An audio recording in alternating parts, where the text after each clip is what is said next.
we are glad to have you all here. So we're going to jump right in. I'm going to give over to our training director, Dirku, who's going to take us through the do's and don'ts of recording at home. All right, Dirku, over to you. Thank you, Karen, and thank you for everybody that's joining us today. So I will not be keeping you too long. So this is the filmmaking or at-home video making 101 course. So I hope you will make notes, and we will have a test afterwards. And then the test will be on Sundays, and we watch it. We won't be grading the first one. So the first one we will have grace. Okay, so before I go over to the practical to show you how to do it, I just want to get the first basic things on the table. So my lecturer always told me that if you use a tripod, you will pass your filmmaking course. So the best thing, if you have it, use a tripod. If you do not have a tripod, use a broom and duct tape. It works just as good. But yeah, so we need to have a steady shot, because it's not fun watching something that moves like this around all the time. So yeah, so the first thing for me is always use a tripod. And then as we are not shooting for Instagram or TikTok, I would prefer that we always shoot in landscape, like the camera is now. So if you use your phone, it's like this, not like this. And then a very important thing as well is the rule of thirds. So if you draw a grid on your screen and you have a line going through here and through here. So if you are the only person in shot, you always try to be in the middle block. So if you are two people, one will be here and one will be over here. So that's the rule of thirds regarding two people. And then also with composition of yourself. If you draw two lines here, the third line, try to put the top line that goes through your eyes. So I do not actually have a great composition here because I'm shooting from the bottom.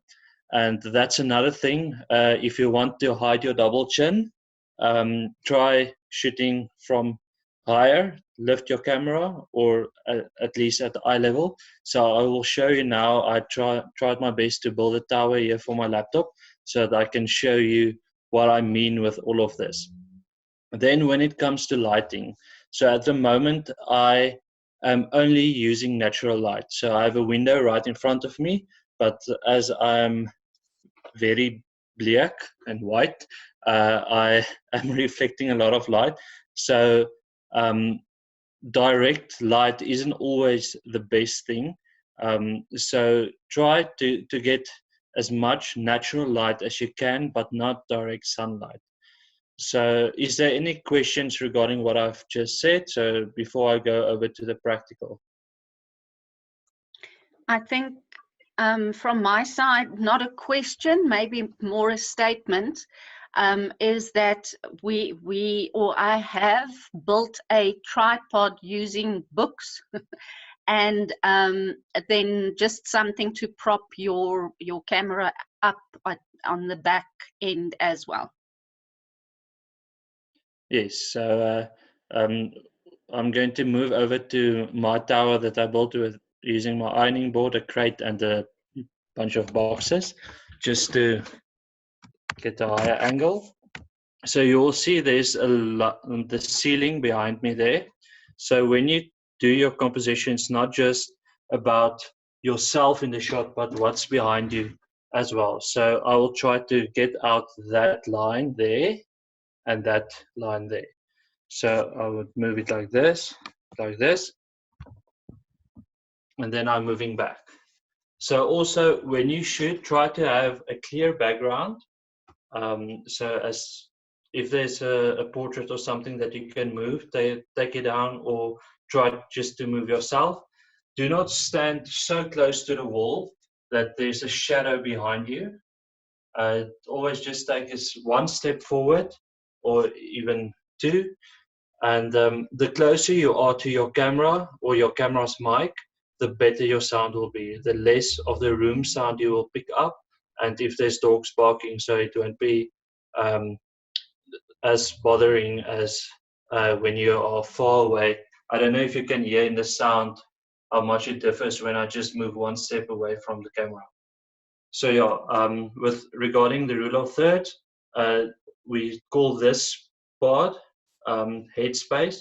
So you must always try to leave a bit of headspace that you are not like this, because if you then move, you go out of shot.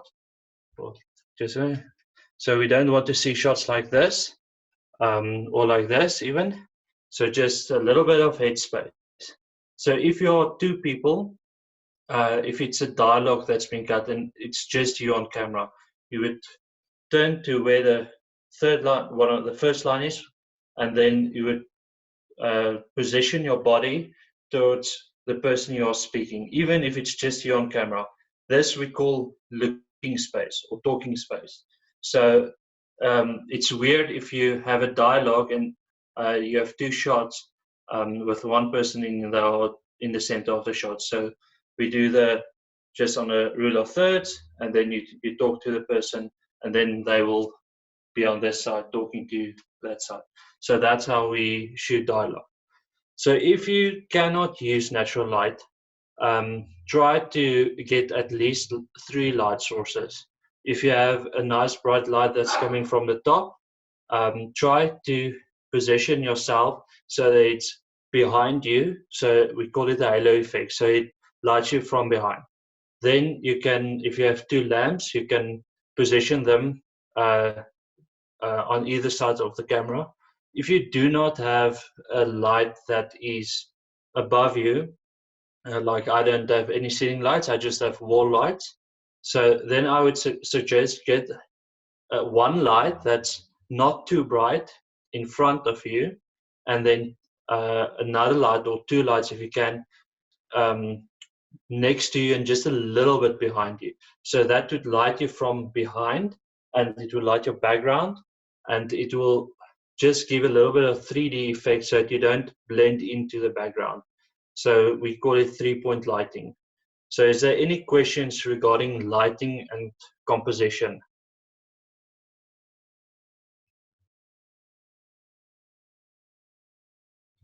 Okay, so no questions about that. Then regarding sound, so at the moment I'm not using an external mic. I am just using my laptop's mic. So if you use your cell phone and you have a mic that can plug in, so I have this mic. I know most of you won't have a mic like this. So this is we call it a shotgun mic or a rifle mic. So you put it on top of your camera, and it is very directional. So, but most cell phones are omnidirectional, so they pick up sound all around of them. So if you use your cell phone, try to get as close as possible to your cell phone, so it just picks up your sound, your voice. If you have an external microphone that you can use, handheld is fine. Just keep it steady. Don't switch hands all the time, because that makes noise on the mic as well, and it's weird to look at. If you have a lapel mic, try to position it as close as possible to your mouth. That will also help to reduce the room noise that's around you. So when it comes to editing, it's always easier to edit something that has been done correctly. So I hate the phrase, we'll fix it in post. That's something lazy filmmakers use. If you shoot something correctly, it makes it a lot easier for the editor to deliver a good product. So when you go to film, make sure that you are prepared. And if you make a mistake, rather do that whole section over than just cutting where you fluff the line and continuing, because then I have to go cut it there and play with the composition, zoom it or zoom it out, or if there's another camera angle, I have to cut, and sometimes it feels a bit like a ping pong match. So when it comes to cutting and editing, you want to create a rhythm and a flow so that it's comfortable for the eye to look at. So if you just have to cut because there was a mistake, it makes it look awkward. So if you record yourself and you made a mistake, just try to go back a couple of sentences, or if you can do the whole section, do that over again. Any questions regarding anything I've said so far, or any comments? Maybe just a comment on the, if you do use a lapel mic, try and put the wire inside your clothes, and also look that it doesn't make a protruding loop on, you know, between your collar and your skin. I think that was the only thing I wanted to say. Yes. So regarding lapel mics, we sometimes hear that it picks up a pop sound. So on the S's and the P's. So what we do then is we turn the lapel mic, it's not facing your mouth, but just you can turn it face the wall or down, even down. Lapel mics are also omnidirectional, but then it doesn't get the sound directly on the I can't remember the piece that records the sound, but then it doesn't make that pop sounds. So yeah, that's why most of the time you will see if you watch news or something, the lapel mic is not straight on. They do it with a little loop that they plug the wire of the lapel mic, and then it goes into the shirt or so. Also regarding your clothing that you wear. So if you have a black background or a white background, try using something that creates a bit of contrast. So I have a light gray wall, so I decided to put on a dark gray shirt. If you have a white wall, don't put on a white shirt, then you will blend in with the wall and you will just look like a face that's floating around.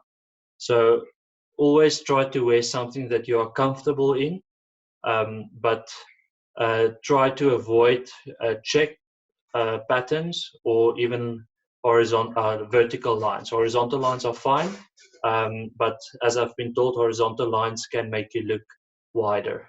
So don't try not to use vertical lines because of the interlacing. That sometimes causes, it's almost like a flicker. So yeah, try wearing plain shirts, or if you have to wear checked or pattern that has a big pattern, the smaller the pattern, it can also create a flicker effect. To make sure that you have a tripod or a steady camera, that you have at the less as possible background noise. So try to get a room as well where you have a lot of furniture in or curtains that will help with the echo on the mic. So if you hear, if you clap your hands and there's an echo in the room, try rather using another room that's, the more furniture there is, the more it absorbs the sound, so the less the echo will be. So yeah, so for me, a steady shot with good composition and good lighting is all you need to deliver a great product. Thank you so much. All right, we are open to questions. I just wanted to ask Derko, what's best? Should we shoot with our front camera or the back camera of the phone if we're using a phone to shoot? The back camera is always better on a cell phone, so it's got a lot of larger processor and sensor, so you'll get a better shot with your back camera. Okay. Yeah, so I would say, and I think most cameras also have a microphone on the back of the camera, so it would be better to use the back one. Okay, thank you. Great. Next question. Natasha says, I was thinking of using something colorful like a bright pink or blue Chinese lantern or bunting on the plain background. Will that be fine? Terke? Yes, I think that would be fine. If you put it there deliberately, if it's part of your decor, it's fine. So I think it's just weird. So if you put something there deliberately, something to make colorful bunting, if you use colored light, try not to use it on your face, but just on the background. So make sure that light is then behind you, and that you have a white or orange, the warm white or the cool white light on your face. Another question, would outside lighting also work? Yes, outside in the shade. So you still have the natural light, but not direct sunlight. So if you do it outside, make sure you stand in the shade, but not where it's completely dark. So I would say between 10 and 3 is the best time. So then the shades are not so dark. So there's still a lot of natural light, but don't use direct sunlight. Alrighty, cool. That is it from our side. Thank you so much for attending. Have fun doing your videos. Remember, although it is something new, it is a skill that we are acquiring to go forward. Get comfortable in front of the camera. It's the scary thought when you do it the first time, but after a while, it's just like riding a bike. So enjoy, have fun.